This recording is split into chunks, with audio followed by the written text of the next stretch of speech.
Hey, what's up, yo? It's Nokutu coming at you with another comic haul. I just literally finished bagging and boarding these books and thought I'd go ahead and throw out a quick video so I can file these books in the back. Um, so let's just get started. This figure here, I did purchase on New Comic Wednesday that just passed. I went to this local toy shop, and this is Hasbro's Marvel Legends Vintage Wave 4. And the Vision was, or is, one of my favorite characters out of the MCU. And, you know, this is the first time they've done the Vision for the vintage line. And I think he looks pretty awesome there. They've done a few other Vision characters before in the various Marvel Legend line, on their Hasbro and maybe on the Toy Biz, but I think this is my favorite one. Um, this figure cost me $22.99, and he only had the one Vision action figure, so I figured I better pick that up now in case I can't find it later, or in case someone snatched it up. And I try to buy local, support your local shops. So I know you can probably get it for a few dollars cheaper at Target if you can find it, if it comes out, or Walmart. But I didn't want to pass up on the Vision. So these books that I'm about to show you, I paid $1 each for all of these books. About 3.5 weeks ago, I went to his comic sale out of state. And it was the first time this store had this sale.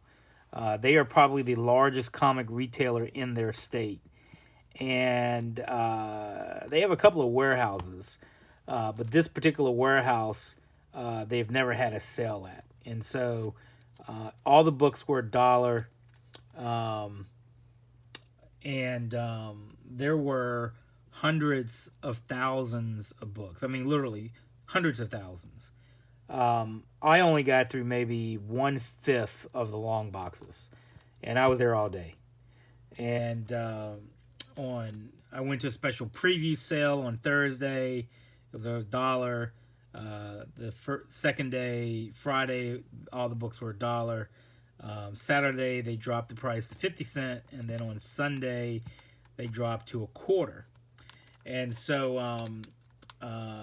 I only was able to go the first day. I meant to go on the last day when they were a quarter because 80% of the books were not bagged and boarded. They were just raw books in long boxes, and some of them I was like, yeah, I'm not gonna pay $1 for it, but I would pay a quarter for it. And so my intention was to go back on Sunday and pick up a bunch of books. However, I didn't get executive approval because my wife put the axe on that idea. She said, in not so many words, she said, you only get one day, full day to go comic shopping is what she calls it. Not comic hunting, but comic shopping, and you ain't going another day in the same week. And she did put a little caveat on it, unless you can take the boy with you, and I get a free day because you have him all day. And he didn't want to go, and so I didn't get to go. I really wanted to go, but sales will come and go, and I'm sure I'll have another opportunity at some point. Um, but the other thing about this place was that the warehouse did not have great lighting in it. In some places, it was pretty dark where you couldn't even see the number of the book when you pulled it out. You could see the cover, but you really couldn't see the numbers unless you pulled it all the way out to look. And it was very cold. I mean, it was freezing in this place. They did warn you that it was a warehouse. It wasn't heated. It was getting late October, maybe early November, and it was cold. I mean, there were times near the end of the day where I would have to put one hand in my pocket to try to warm it up while I thumbed with the other hand. I mean, that's how cold it was. You could see your breath in the warehouse. So, but anyway, So whenever I go to a sale or any shop, actually, like I've mentioned in previous videos, the first section I always go to is the Amazing Spider-Man section.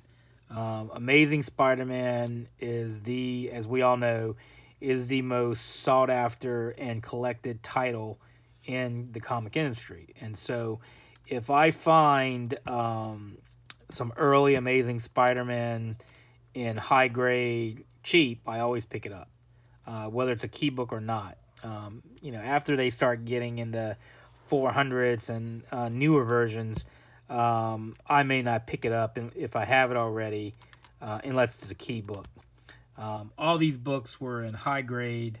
They were mostly in near mint. There was maybe a couple of these that were very fine plus, which I thought was amazing considering that they were not bagged and boarded when I found them.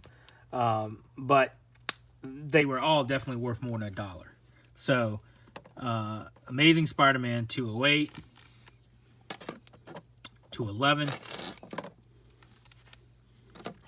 214, and they look great in Mylars. 215, 218, 219, no spine ticks at all in that purple cover. 221, 222. This is a great cover by Walt Simonson of Speed Demon. 223, 224, 225. Great Fool Killer cover on this yellow cover. 231. I kind of like that cover by John Romita Jr. And then 232 with Mr. Hyde. Will o' the Wisp 234, 241, 246, 276, 2 copies of 277, 278, and as you notice, most of them are newsstands. 287, 329, 332, 333, 342. They didn't have 344, which is the first appearance of Cletus Cassidy, but they did have 345, which is his first named appearance. So, as most of us know, 344, Cletus Cassidy's in a jail cell with Venom, Eddie Brock, but he's unnamed. And then in 345 is when you see him again. However, they finally named the character Cletus Cassidy. So, this book obviously is worth more than $1. May not be worth as much as 344, but it still goes for an easy $10 plus, and that is in near mint condition there. 349. I got Maximum Clonage from Spider-Man 61. A cardstock cover of Web of Spider-Man number 90 that I always pick up if it's in near mint. I picked this annual up just because I didn't think I had it. Amazing Spider-Man annual number 1. I thought this was a great find for $1. Spectacular Spider-Man number 90. This was in probably VF plus because there's one spine tick that breaks color right there. I don't know if you can see it. But other than that, it's a pretty sharp book. I mean, the corners are sharp. As you know, this is the first appearance of Spider-Man in his black costume in Peter Parker. It's not the first appearance. As we all know, it's Marvel Team Up number 141 based on publication date. But I think 252 often gets the credit for it simply because he's on the cover in the black costume, and it's kind of a homage to Amazing Fantasy. Another cardstock cover, Spider-Man number 50. Not really a key issue, but because it's cardstock, it's hard to find sometimes in near mint. Edge of Spider-Verse number 3. and number 1. They're probably only worth about $1. Annual number 1 of Web of Spider-Man by Charles Vess cover. He didn't really do a lot of comic covers, but when he did, they were great artwork. And it's funny is that Charles Vess, when he did Web of Spider-Man number 1, when they made that new title, he was from my he was an artist from my hometown, which was kind of cool. Then I got these, which I wanted to show separate, and that's the last Craven's Last Hunt. So they didn't have all of it, but they did have part 6, all great Mike Zeck covers. Part 4, which is really the classic cover that everybody knows. This is probably VF because there's two or three spine ticks there. Amazing 293 part 2, and then Peter Parker 131 part 3. Now, individually, these titles, these books in this condition, they still go for way more than $1. However, if you sell them as a lot on eBay, parts 1 through 6, they will go for a bit of money. Easily $60 to $100 in this condition. So anytime I see them, I pick them up simply for the fact that one day I might sell my comics and I would sell that in a lot. I have multiple copies of this. I don't know if I have how many complete sets I have of that storyline. But again, anytime I see them and they're in high grade or decent high grade, at least VF plus, then I'll buy them for that fact. And again, they're definitely worth more than $1. So I picked all those up.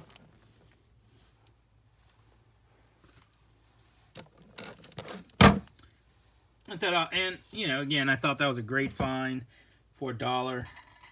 All those books. I have all of those comics, but I'm not going to pass them up for $1. One of my favorite titles as a kid was the New Teen Titans. When Marv Wolfman and George Perez did New Teen Titans, as you know, they basically saved DC Comics. I mean, New Teen Titans was their top-selling comic at the time. Marvel was still killing it. They had some great storylines. They had Daredevil with Frank Miller. They had they were just coming off the Uncanny X-Men run with Chris Claremont and John Byrne, and they were just destroying DC with their stories. And so then came the New Teen Titans, and they just blew it up. And they created some iconic characters. Obviously, the most famous, which I also think is a very underrated issue, number 2, with the first appearance of Deathstroke. I think that comic should be worth more than Deadpool's first appearance, but it's not. And because it was their top-selling comic, this title did have a fairly high print run. However, I think this particular issue is under the radar. It is New Teen Titans number 26, the first appearance of Terra, and this was in near mint. And so anytime I see that book, I do pick it up because, you really don't realize she's in this because of the cover, right? There's no mention of her on there. But she's in there, and she's also in costume. Now, these books here were not in near mint condition. They were mainly in good or very good condition. But they present well in Mylars. Now, this is Teen Titans number 44. And again, they were all only $1. This book here is the first appearance of the Guardian, but I consider this poor because on the back there's a chunk of the back cover missing, about like this, like it was ripped. But it looks good on the cover. It's a nice placeholder for $1. Teen Titans number 45, first appearance of Karen Beecher, who becomes Bumblebee in a later issue. This book had some heat initially for maybe a week or two when Bumblebee was announced in the new DC Supergirl's cartoon, I think. I don't think it's going for much now, and I think it went up to like $20, but that's my second copy. And that's probably in VG or maybe even G, just good. I have another copy in better condition. But early Bronze Age, for $1. Teen Titans 46, number 47. Number 48 is actually Bumblebee's first appearance in costume. Number 49. Got a second copy of that. Number 50. And number 51. 51 I actually purchased off the newsstand as a kid. I remember getting that at a drugstore. Not really a newsstand, a drugstore on a spinner rack. I think it was a Farmore, to be honest. DC Superstars presents Teen Titans number 1. So all of those for $1. This was probably in fine plus condition. Got these here, Batman Secrets, number 2, limited series, Sam Keefe. I thought they were great covers. Joker cover, number 3. And then also kind of an eerie cover, number 4 or 5. They only had 2, 3, and 4. Some other early Batman issues, Batman 415, Detective 580, and 581. I picked these 3 up because I did not think I had them for sure. There's a good chance I did have them, but as this was 1987, and I was in college, there was a possibility that I didn't have these books because I did limit the number of titles I got. So, and I just kind of picked up books here and there. Batman: The Return one-shot, great David Finch cover. Wonder Woman 233 was in pretty high grade for the comic, so I picked that up for $1. Thought this was a good find. Killjoy is number 1.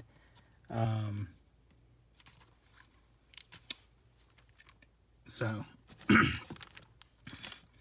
got this comic, Crisis number 1 in their mint. Great story. Crisis on Infinite Earths. Number 1 of the ongoing series of the New Warriors. Convergence, Wonder Woman, Josh Middleton cover. Sensation Comics, Wonder Woman 17. This had some heat, and it's funny is that this book was in, again in their warehouse for $1. But I've been to their stores and they had this on their wall as a wall book for $15. This comic did sell out, and it kind of looks a little reminiscent of Jenny Frizen's work, but it's actually by an artist named Anna Dickman. I like it. It's okay. I mean, I think the face of Wonder Woman is really cool. I think the body is a little disproportioned, but for $1, I definitely was going to pick that up. I didn't have that comic already, so because it sold out.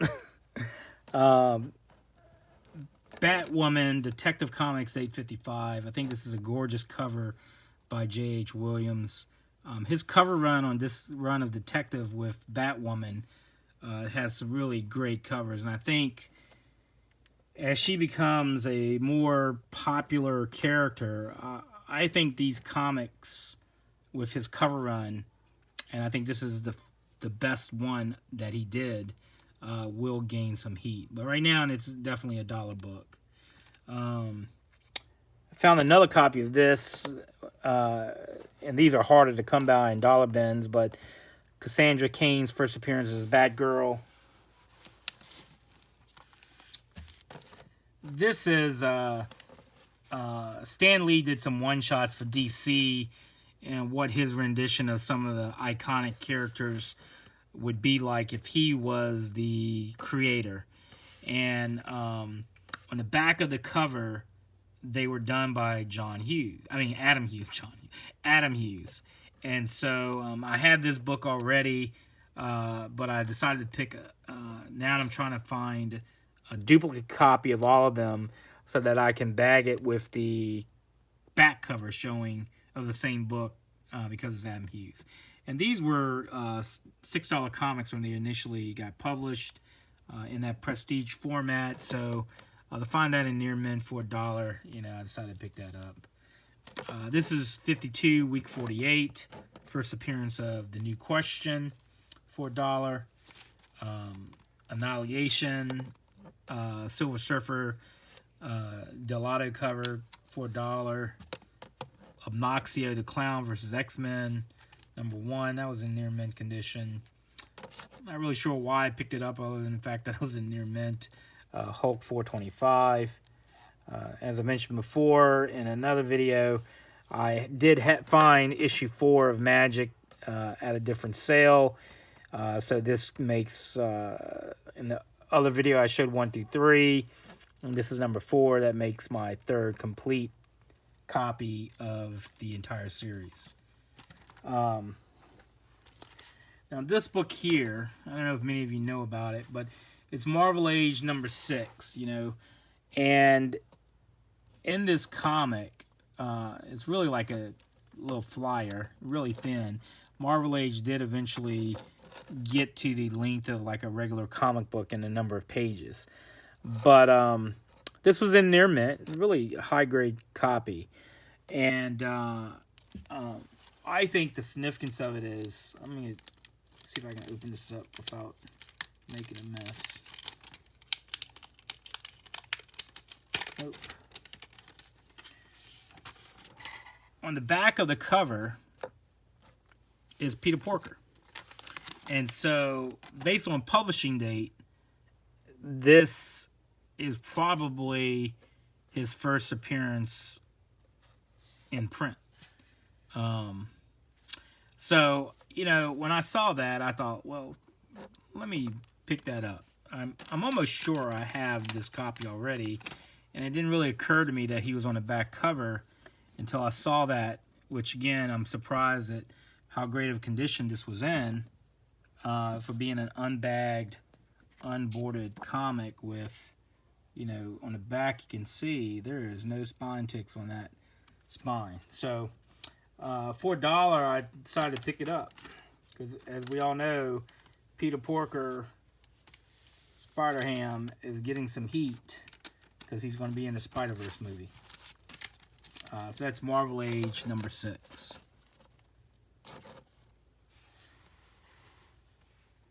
Now, another title that I always pick up early issues of, particularly in the Bronze Age, I think they're kind of undervalued to some extent. And I think they're great books to pick up for your collection. And that is The Avengers. Early Avengers was my favorite title as a child. It was the first series that I tried to collect as continuous as possible. And I have all these books, and so I do pick them up whenever I see them in at least VF plus condition. So, and if they're cheap. Avengers 152, first appearance of Black Talon. 154, this has great George Perez interior art. 158, the return of Wonder Man. I think Sal Buscema did that interior art. 162, I believe, is still George Perez. And then my favorite storyline of all time for me from the Avengers is this storyline here by interior art by John Byrne. So in this story arc that goes from 164, 165, and 166, if you haven't read it, it's just iconic story in my opinion. It doesn't get a lot of love, but 164, 165, they didn't have 166, but Count Nefaria, he steals the powers of Whirlwind, Living Laser, and Power Man and combines them in himself, and then he beats the crap out of the Avengers. A lot of them are injured, or the Vision is in a coma, Thor is off doing whatever. Iron Man's off gallivanting and womanizing, and so it's really just the Wizard, Captain America, Wonder Man, Beast, and Scarlet Witch, and the Wasp and Yellow Jacket. So in this issue, Nefaria drops this building on them, and Captain America and Wonder Man's able to save them, and then Iron Man comes in and kind of gets them out of the building, and the Wasp bitch slaps him and for being off and not being there when they needed him. Yellow Jacket runs off. They think he's deserting them, but what he does is he realizes his greatest strength is his mind, and he goes back and fixes Vision out of the coma. And then Thor comes back, and at the end of this issue, there's this great splash page where the lightning comes out, the sky turns dark, and Thor is throwing his hammer right out at Count Nefaria. And so 166 I did not have. And 166 was the first comic that I ever bought at a specialty shop. And I remember paying $4 for that comic. And this was when comics were, I think, maybe 60 cents. And I never knew how the storyline ended. I wanted that comic, and so I paid the $4 for it. And it was a great comic. So in that issue, Vision comes back. He gets rebooted or whatever they do. And he floats up to space just above the orbit of the Earth in his intangible state, and then solidifies the diamond, and then he drops straight down on Nefaria, which was like, I mean, the whole storyline's great. So eventually they do beat Count Nefaria, but that just, from an action standpoint and just, all the Avengers being involved, Thor comes back, Iron Man, the Vision, was just a great storyline. And so, and these three, 164, 165, 166, do go for a little bit of money in high grade VF Plus. They'll go at least for $10 a piece.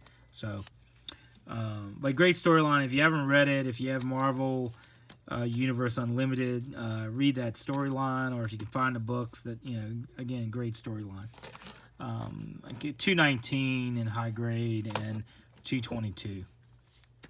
Then I got King Size Annual number 6. And again, this was in a decent grade for the time, for this type of binding where the staples would pop through because the way it was bound. So I picked that up. Again, all these comics I had already, but for $1, I figured I'd pick them up. These 3 books I did not have, particularly because of the time they were printed. I think I may have still been in college, but Power Pack 31, 32, and 33. I could see that easily becoming a Marvel movie for kids. Power Pack. I remember when Power Pack first came out, number 1, and I thought the story was great. The first few issues, probably all the way up to like 10 or 11, I really liked the story and how they dealt with the kids. And Franklin Richards, who's right there, he becomes a member of Power Pack. I think the series went to maybe 61, 62 issues before it got canceled. They did a couple of reboots of it. I don't think they did as well. And so, but the original series, if I can come across the books in high grade, then I will pick them up. I wouldn't say I'm trying to complete the series, but if I see them, I'll pick them up. This is almost 30 minutes. I'm going to finish this up here. Swimsuit number 2, Wildstorm. Nothing big. Number 9 of Peter Parker with Venom. Probably shouldn't have picked it up. I thought it was in higher grade than it was, but there's too many spine ticks. I wouldn't have bought that if I would have seen it in good light. Star Trek reprint by IDW. I got that just for nostalgia purposes. It was an $8 comic originally printed, and for $1, I was like, yeah, I'll buy that. Michael Turner cover of Fantastic Four. I didn't have that issue, so I picked that up. Ultimate X Arthur Adams cover. Anytime I see this book in high grade, I think it's an undervalued, under the radar book. Uncanny X-Men 193, first appearance of James Proudstar, I think his brother, in the Warpath costume.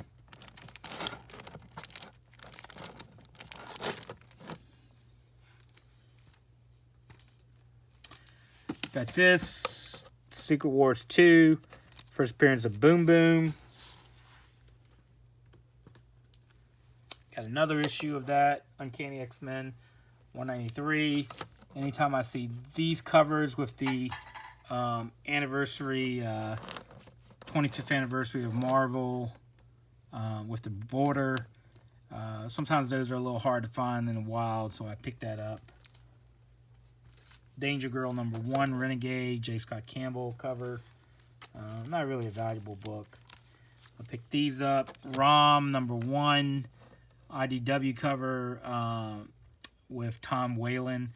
Now, Tom Whalen did a number of these covers for their titles, and they all sold out. And so I picked that up. Don't really collect ROM, but for $1 or for a $5 comic, I figure, yeah, why not? And then the last comics I'm going to show you is Marvel 4 of 6, Greg Horn cover.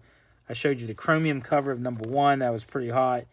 And then the other one in that series I think is a pretty nice cover for obvious reasons is Marvel 2 of 6 with a pretty nice cover by Greg Horn. So with that, I'm going to leave it at that and then file these books away.